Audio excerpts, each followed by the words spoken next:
Tell me if this hasn't happened to you. You Googled acrylic pour consistency and you got a ton of different answers telling you that it needs to be like warm honey or like engine oil. How does that help anyone? Warm honey and engine oil? It's not like I'm going to have warm honey right there when I'm doing my acrylic pour mixing. Yeah, it kind of gives me an idea of the realm I need to be in with my consistency, but it doesn't really tell me what I need to know. So today we're going to talk about what the best consistency for acrylic pour is, and there's actually a couple of them. What techniques work well with the different consistencies, and what are some of the changes in consistencies based on water, based on pouring medium, and based on paint. So let's get into it. With acrylic paint pouring, consistency is actually one of, if not the most important thing that we need to do. And there's two pieces to consistency. One is the actual consistency, or the texture and body of the paint, and the other is consistency between paints. Now, consistency is important because obviously this is an art form where we're pouring paint on a canvas. And how you pour a liquid on a canvas is determined by how viscous or how thick the liquid is. And in this case, we want a consistency that matches the type of pour that we want.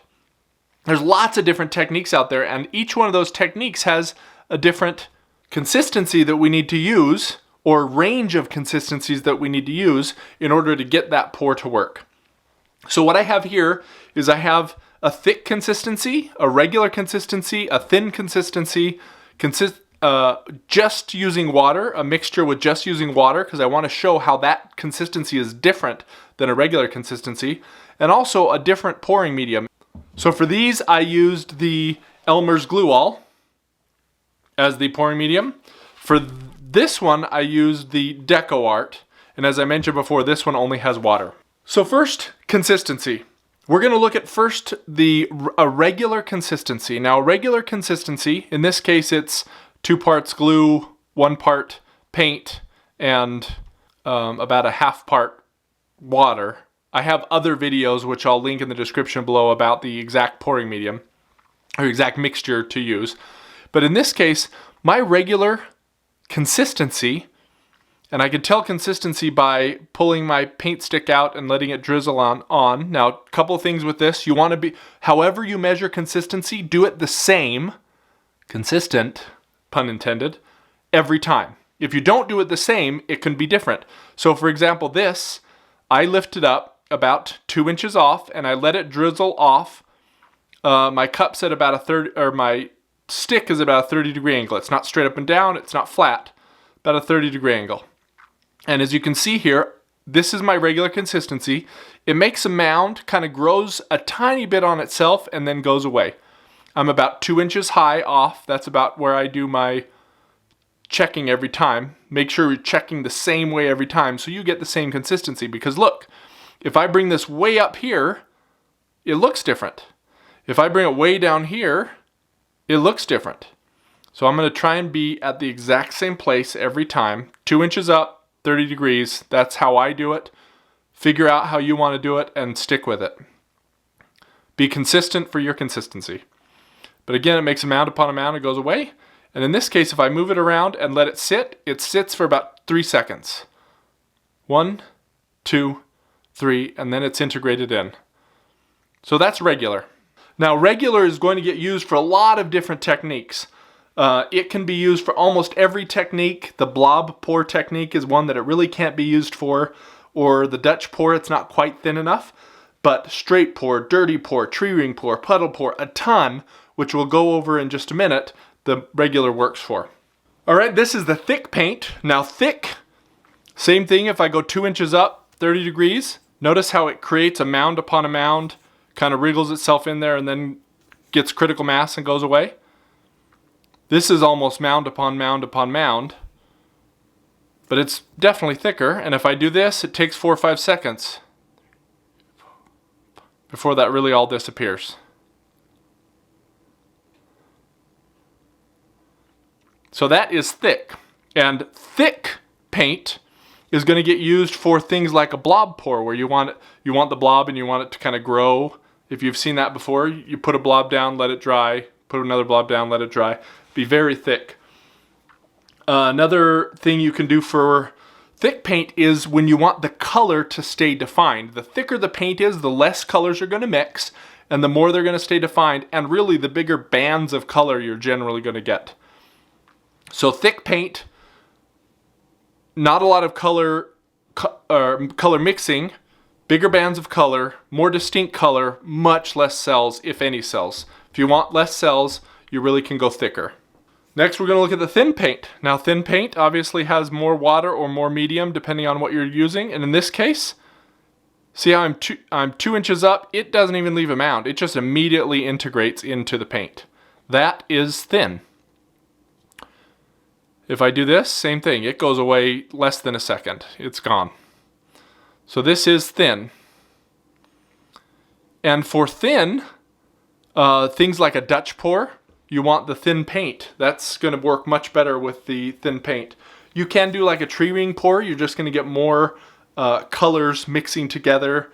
Bottle top pour, same thing. The thinner the paint is, the more likely the paint is going to mix, and the more likely you're potentially going to get cells. Now, there's other reasons to get cells.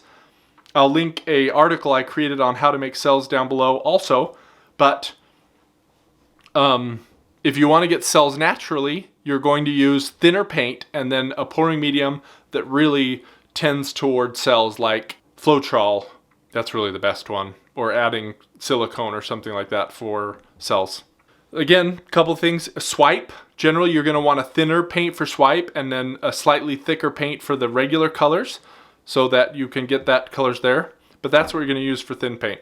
So the next thing I wanted to show you, which is interesting, is if I mix just water with paint. Now again, this is the same exact paint. I'm using the Master's Touch Ultramarine Blue paint from Hobby Lobby, and I do put the date on my paint so I know how long I've had them.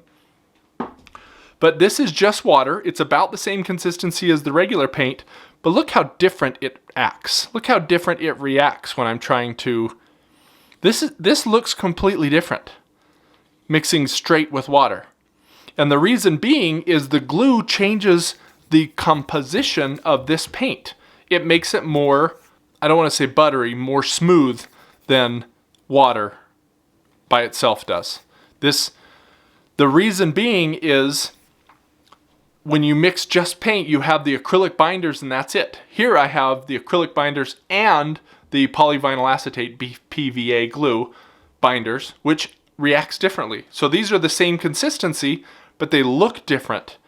And that is one of the main reasons why people use the same pouring medium across all of their paints in a painting so that they can easily check the consistency between the paints.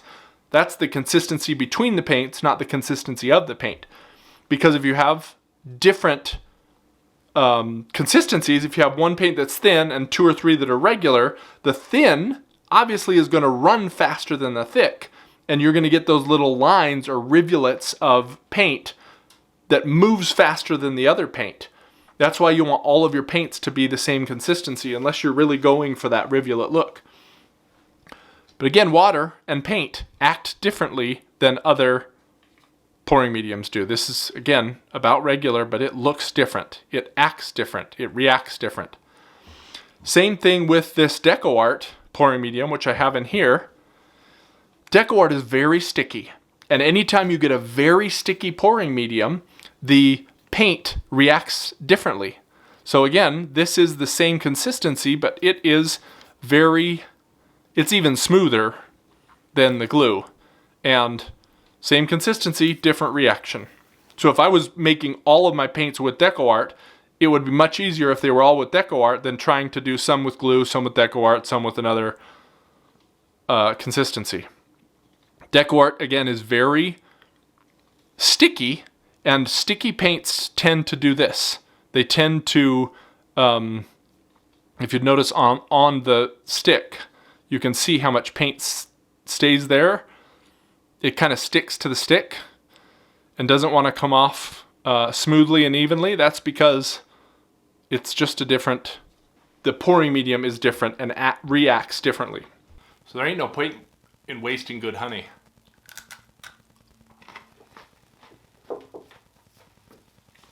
Now for those of you that have been here before, you know I take an analytical approach to acrylic paint pouring. For those of you that aren't, this is the type of experimentation I do on my channel so that I can increase my knowledge of acrylic pouring, and hopefully so that you can learn something and save a little time, save a little money, and get to pouring that beautiful art quicker. So if that's what you're looking for, please like this video, subscribe and hit the bell icon to get notified for our weekly videos. So now let's get back to our different techniques that work well with different consistencies of acrylic pour paint. All right, I've talked about a lot of this stuff now, so let's look at some examples that I have. This is a tree ring pour with a thicker paint. I get nice, not super thick, not quite this thick, probably in between here. But I get nice color combination, nice separation, some nice thick lines on this. That's a medium thick paint. On the other side, this is a medium thin paint. Look how much smaller these are. Look how much more they blend together. And I have all these little tiny ring pours because I used thinner paint here. Now this pouring medium didn't, I believe this was Liquitex, and it doesn't create cells very much. You don't see very many cells in here. The other paint was thicker and obviously won't get cells. Had I done this with like Floetrol, I'd have gotten a lot of more of these type of cells in there. So that's the difference between thick and thin on the exact same pour. This is another one that I did that was very thin, and it's kind of hard to see there, but the colors mixed a ton more than you would expect. And look at, I got all of these different cells because I had thin paint. This was Floetrol, and I got lots of color mixing, lots of browns happening in here. This was red and green. Then lots of little cells because it was thinner. And another one where I had lots of thin paints, which caused a lot of these cells and a lot of the color to mix together, was here. So again, just another example of how the consistency of the paint can change what's going on in your pour, even if you use the same technique. So another thing that I think will really help you out here is on my website, leftbrainedartist.com, I have an article about how to prepare paint for acrylic pouring. And in that article, I talk about all of this same stuff, about thick paint, thin paint, how the pouring medium can change that. But I also talk about what consistency of paint to use for your different techniques. Tree ring pour, it works great with thin, regular, and thick. A dirty pour works great with thin and regular. It can work with thick, but not as well. A dip pour, same thing. Works fine with thin, regular, doesn't work really well with thick. A web pour, it doesn't work at all with thick. Or an injection pour. So if you go to Google and just Google acrylic pour consistency, my website is 4 or 5 down, at least right now. leftbrainedartist.com, how to prepare paint for an acrylic pour. And I think this will be really helpful to a lot of you guys.